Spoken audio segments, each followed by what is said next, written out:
Have you ever heard of the tale of a ghost plane? A plane that mysteriously kept flying high in the sky for an extended period, without anyone piloting it. But what's even more terrifying is that everyone on board was found slumped over, completely unconscious, as if they had all been put under some kind of spell. Now, this isn't just some horror novel or a spooky campfire story. No, this is a real-life mystery, a chilling event that actually happened in our world. And let me warn you right away, the ending of this story is far from pleasant. So what really happened? What exactly were these ghost planes?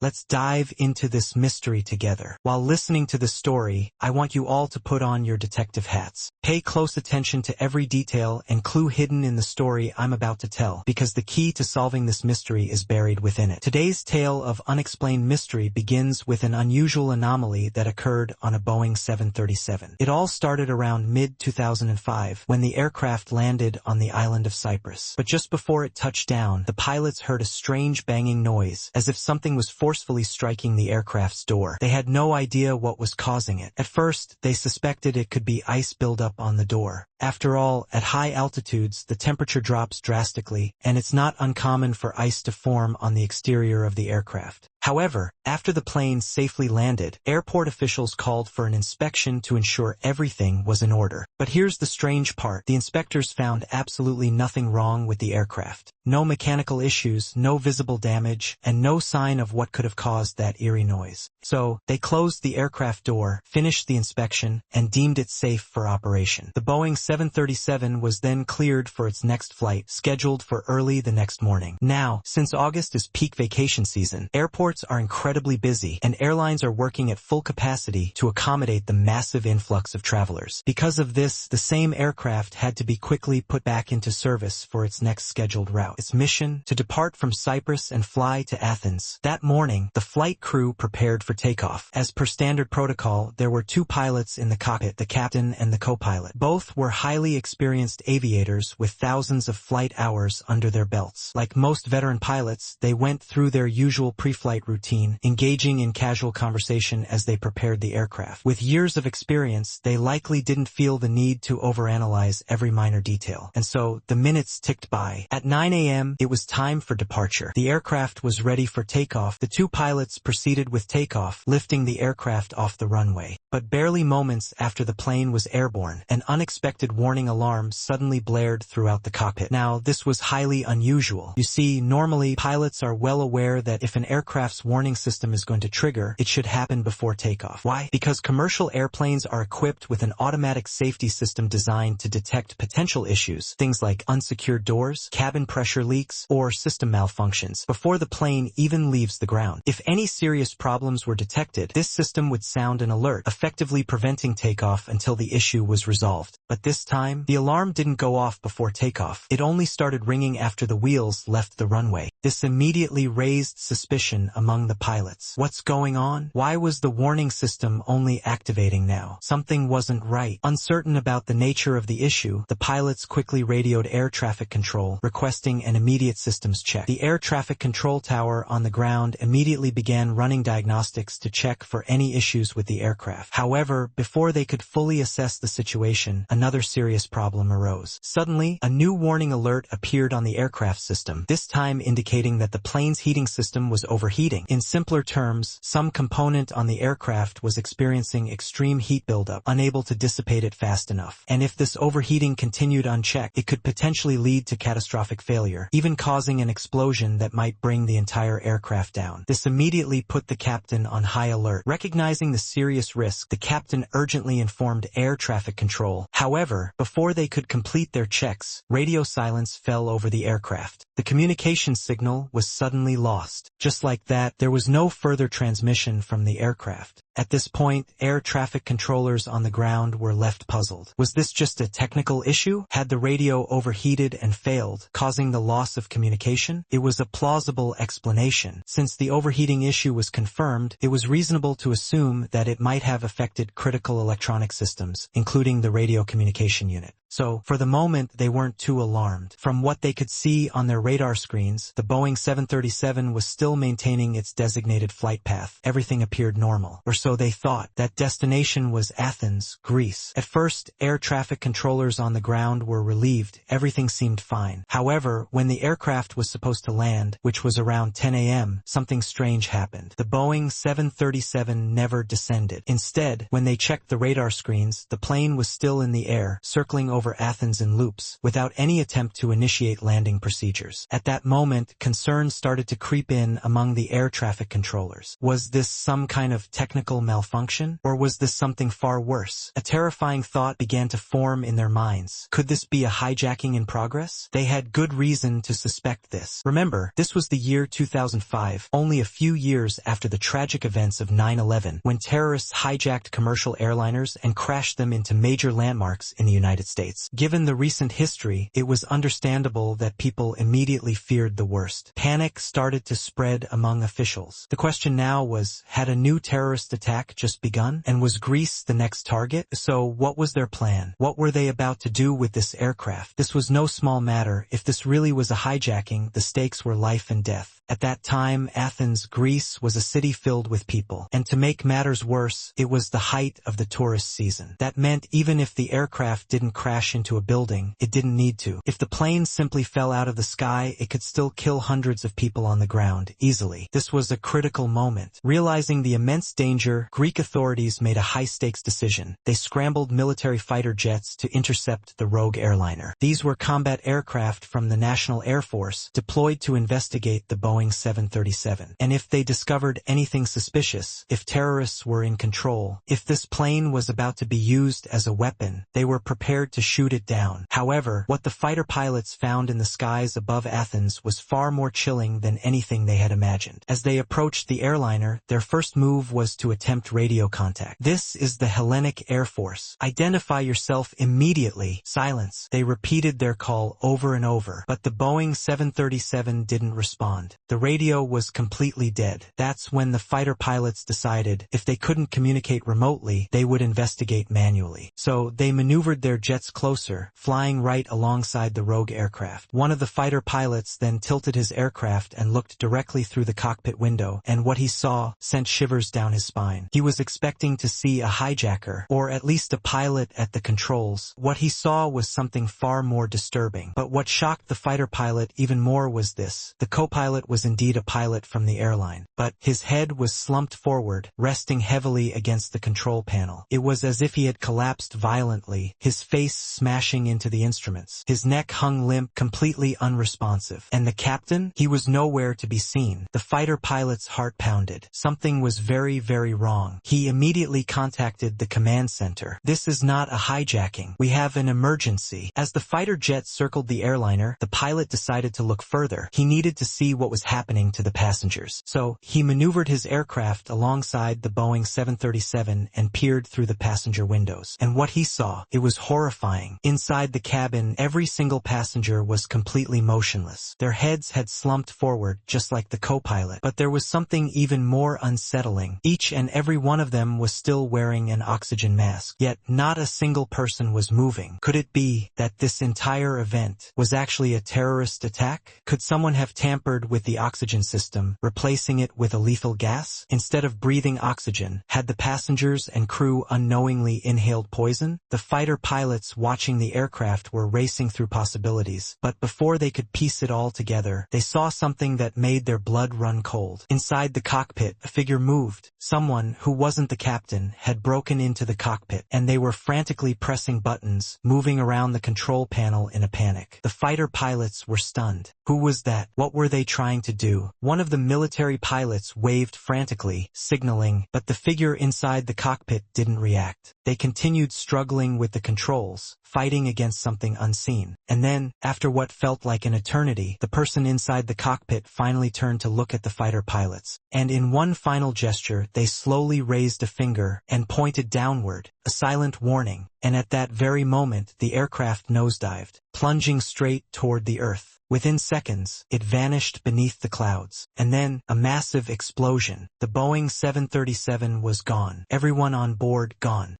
and that's where things took a bizarre turn. As soon as the incident happened, rumors spread like wildfire. People started saying, "Here we go again. Another Boeing 737. Was it hijacked by terrorists? Was it headed for destruction in Greece? And what about the mystery person that the military pilots saw? The one person still moving while everyone else had collapsed? Surely he must have been a hijacker, but something didn't add up. If this was really a terrorist attack, then why did the plane crash far away from Athens? Why not target the city, the capital of Greece, where the plane had been circling for so long? Instead, the aircraft went down in a remote area, far from any densely populated zones. No one on the ground was harmed. So was this really a hijacking, or was there another explanation? Now, at this point, you might be wondering, what about the black box? Didn't the investigation team recover it? Shouldn't they just check the flight recordings and find out exactly what happened before the crash? Well, yes, the search for the black box definitely happened. But here's the thing, it's not as simple as just retrieving the black box and playing back the recordings like a voice memo. Analyzing a black box is a complex process. It's not something you can just open and listen to on the spot. By aviation protocol, a black box must be sent to specialized experts or the manufacturer for proper analysis. And in this case, the black box of the doomed Boeing 737 was sent to France, since that's where the primary black box manufacturer was located. And while the specialists were working on extracting its data, the Greek investigation team wasn't just sitting around waiting. They were actively searching for more clues on site. One of the first things they did, autopsies. They examined the bodies of the deceased passengers to look for any possible leads that might help them understand what really happened on board. And that's when they found something strange. Remember how, in the beginning, people theorized that the passengers might have been poisoned through the oxygen masks? Well, that theory completely fell apart, because when the forensic experts checked for toxins or foreign substances, they found nothing. There were no traces of poison in their systems. And here's the real shocker. The official cause of death for every passenger? Blunt force trauma. In other words, they didn't die before the crash. They died because of the crash, which only made the mystery even more confusing.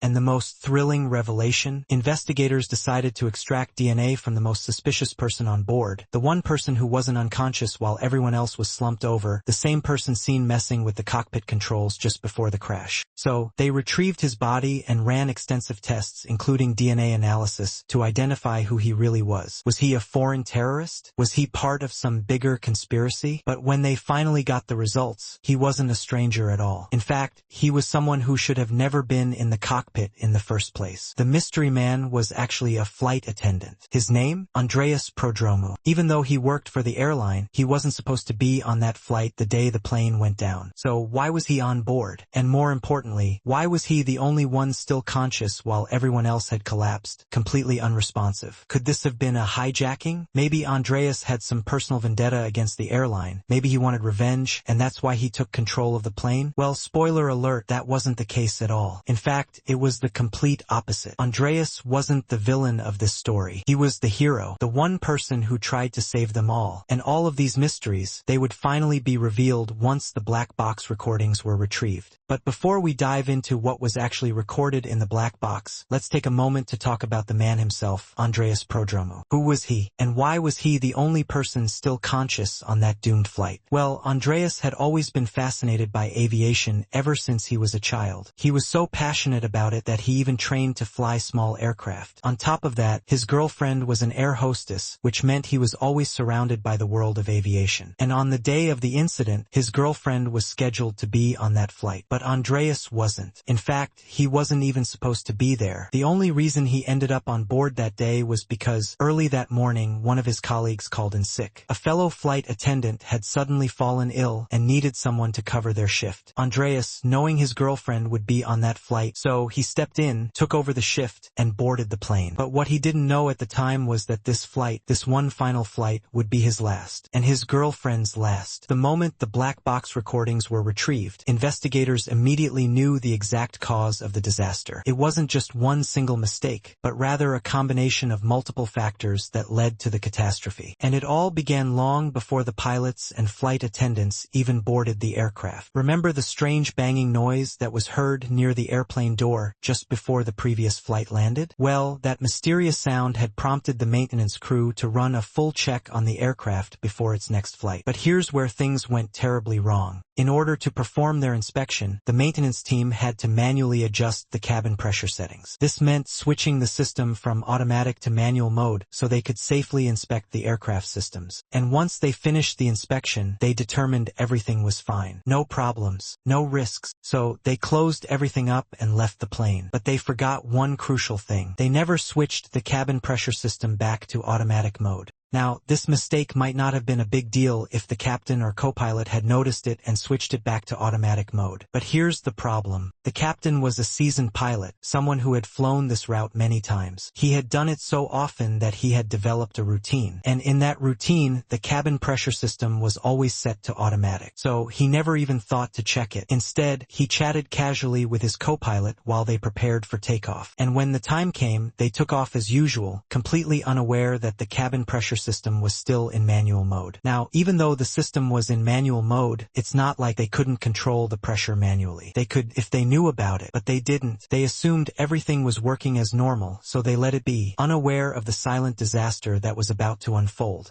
Now, if you're wondering, doesn't the airplane have a system to warn the pilots if the cabin pressure is too low? The answer is yes. In fact, do you remember when the plane took off and the alarm went off? The pilots heard it, but they thought it was just the takeoff configuration warning, the one that should only sound before takeoff if something wasn't ready, like an open door or a system malfunction. But here's the twist. The alarm wasn't about takeoff at all. It was actually the cabin pressure warning. So why did they get confused? Because both alarms sounded almost identical. See, when the aircraft was designed, engineers assumed that these two alarms would never go off at the same time. They figured that pilots would recognize them easily since they were meant for completely different situations. But in this rare and tragic case, the captain misunderstood the alarm. He thought it was just the takeoff warning. So instead of checking the cabin pressure, he simply ignored it, unaware that disaster was already unfolding. And that's how they ended up focusing on the wrong problem. In reality, when the cabin pressure warning went off, the air traffic control on the ground actually realized something was off. They even advised the captain to check the cabin pressure system. But just as that was happening, another disaster struck. Something on board had suddenly overheated. And with that, the captain's attention was immediately diverted. He feared that if the overheating system failed, it could cause a critical failure, possibly leading to an engine shutdown or worse, a catastrophic malfunction mid-flight. So, instead of investigating the cabin pressure issue, he focused entirely on trying to cool down the overheating system. Now, here's the real kicker. It wasn't the radio that failed. The radio was perfectly functional. But when air traffic control tried to contact the pilots, they never responded. And why? Because by the time the radio calls came in, both pilots were already unconscious. The aircraft had climbed to such a high altitude, and with the cabin pressure system still in manual mode, oxygen levels had dropped dangerously low. Eventually, the pilots blacked out completely, collapsing right there in their seats. Now, you might be wondering, what's the big deal about cabin pressure, and why does a drop in pressure cause people to lose consciousness? Here's the explanation. Normally, when we live at ground level, we're used to a certain level of atmospheric pressure, one that's relatively high. However, as you ascend to higher altitudes, say when climbing a mountain or when an airplane is flying, the air pressure drops significantly. When the pressure drops, the air becomes thinner, meaning that the oxygen in the air is less dense. As a result, when you breathe, you get less oxygen with each breath.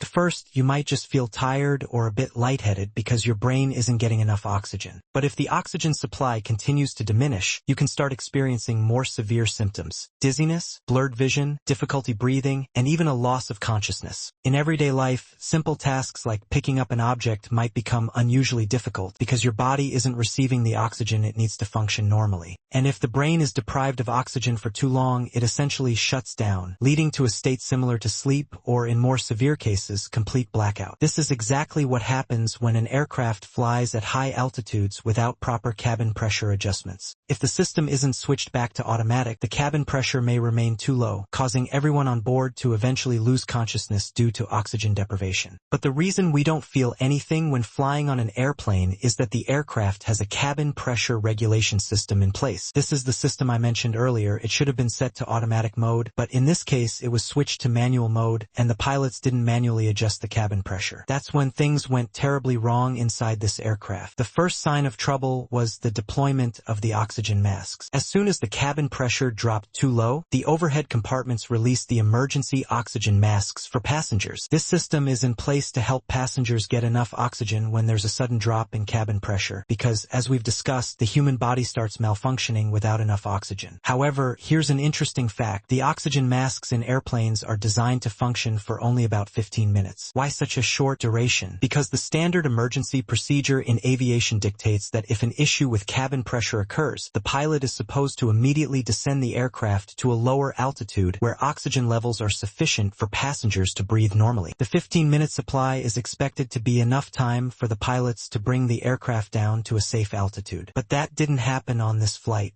because by that time, the captain had already lost consciousness. Now, you might wonder, why didn't the captain just put on an oxygen mask like the passengers did? Well, the cockpit does have oxygen masks for the pilots, but the system in the cockpit operates differently from the passenger cabin. Unlike the passenger masks, which deploy automatically during a loss of cabin pressure, the pilot's masks must be manually activated. The reason for this design is simple. Aircraft engineers assumed that pilots would be aware of emergency procedures and would know when to put on their oxygen masks without needing an automatic deployment system. The concern was that if oxygen masks suddenly dropped down in front of the pilots, it could startle them, potentially leading to piloting errors during a critical moment. So, the expectation was that pilots would recognize the signs of decompression, reach for their oxygen masks, and put them on in time. But the problem in this case, the captain never realized that the aircraft's cabin pressure was dangerously low. From the very beginning, he misunderstood the warning signals, assuming they were unrelated to cabin pressure. By the time he finally realized something was wrong, one pilot had already collapsed onto the floor, and the other was slumped over the control panel, completely unresponsive. The autopilot system was still engaged. None of the passengers or crew realized that the captain had already lost consciousness. The plane continued flying as if nothing was wrong, but in reality, it was only the autopilot keeping it in the air. Meanwhile, the flight attendants and crew members were busy assisting passengers in putting on their oxygen masks. They were focused on ensuring that everyone had access to oxygen, but nobody suspected that the pilots in the cockpit were completely unresponsive. However, Andreas Prodromou, the flight attendant who wasn't even supposed to be on this flight, began to notice that something was terribly wrong. Unlike the other crew members, Andreas had aviation training. He had studied how to fly small aircraft, so he understood how an aircraft should behave in an emergency situation. And that's when he noticed something deeply unsettling. Even though the passengers had already put on their oxygen masks, the aircraft was not descending. This wasn't normal. According to standard emergency procedures, once the oxygen masks deploy, the pilots should initiate an emergency descent to bring the plane to a lower altitude where there is enough breathable air. But in this case, the plane wasn't descending at all. Something was wrong in the cockpit. Andreas, now deeply concerned, picked up the intercom phone and called the cockpit to check on the pilots. And no response. No matter how many times he tried calling, there was only silence. The pilots weren't answering. At that moment, Andreas realized he was running out of time. He knew that if he continued relying on the oxygen masks connected to the aircraft system, he would eventually pass out just like everyone else, especially once the oxygen supply ran out. So he made a critical decision. Instead of using the mask from the aircraft, he grabbed a portable emergency oxygen tank and started breathing from it instead. This was a smart move, because just minutes later, he began to see passengers collapsing one by one, their heads drooping lifelessly as the oxygen deprivation took hold. Andreas knew he didn't have much time left. Even though the plane was still flying on autopilot, he understood that an aircraft can't land on autopilot alone. At some point, a pilot would need to manually take control and land the plane safely. But with both pilots unresponsive, there was only one thing left to do. Andreas had to get into the cockpit himself. Without wasting another second, he pushed forward. He knew it wouldn't be easy, but if he didn't do something right now, the plane and everyone on board would be doomed. However, getting into the cockpit of a modern aircraft was not as simple as just pushing open a door. After the 9/11 attacks, airlines reinforced cockpit security to prevent hijackers from gaining access. This meant that the cockpit door was heavily secured. No one could just barge in. To enter, one needed a security code to unlock the door first. Andreas faced a major problem. Since he wasn't even supposed to be on this flight, he had no idea what the access code was. And the only people who might have known it, the pilots and the flight attendants, were already unconscious. So Andreas had to search. He desperately looked through any notes, bags, or items left behind by the flight attendants, hoping to find the code. It was like a real-life survival game, where he had to search for clues among the fallen crew members. After a frantic search, he found it, the access code to the cockpit. After finding the access code, Andreas sprinted straight into the cockpit. At that very moment, the Greek Air Force fighter jets had just arrived alongside the plane, trying to assess the situation. But Andreas wasn't paying attention to anything outside. His sole focus was on saving the plane and everyone on board. As soon as he got inside, he rushed to the captain's seat. He shook the unconscious captain, but nothing happened. The pilots weren't just asleep, they had passed out due to severe oxygen deprivation. At that moment, Andreas realized the harsh reality. No one else was left to save the plane. He grabbed the controls, but a chilling realization hit him. The only flight experience he had was piloting small aircraft. This was a Boeing 737, a massive commercial airliner, and he wasn't trained to fly it. Then he noticed something even worse. The fuel gauge was critically low. If the plane ran out of fuel, it would crash right into the city of Athens, putting thousands of lives in danger. So Andreas made his final decision. Since he couldn't safely land the plane, he would at least try to steer it away from populated areas. Using every bit of knowledge he had, he angled the aircraft away from Athens, aiming for the most uninhabited area possible. Moments later, the plane plummeted from the sky, and with that, the people of Greece honored Andreas as a true hero. Because if he hadn't switched shifts that day, if he hadn't fought until his last breath, who knows how much worse this tragedy could have been. His final actions didn't just try to save the plane, but they also prevented an even greater catastrophe. Even though he couldn't land safely, he made sure that no one on the ground was harmed. And for that, his bravery will never be forgotten. Alright, that's all for today. If you found this story as chilling as I did, let me know your thoughts in the comments below. And if you enjoy mysteries, investigations, and mind-blowing stories, don't forget to like and subscribe for more. See you in the next one.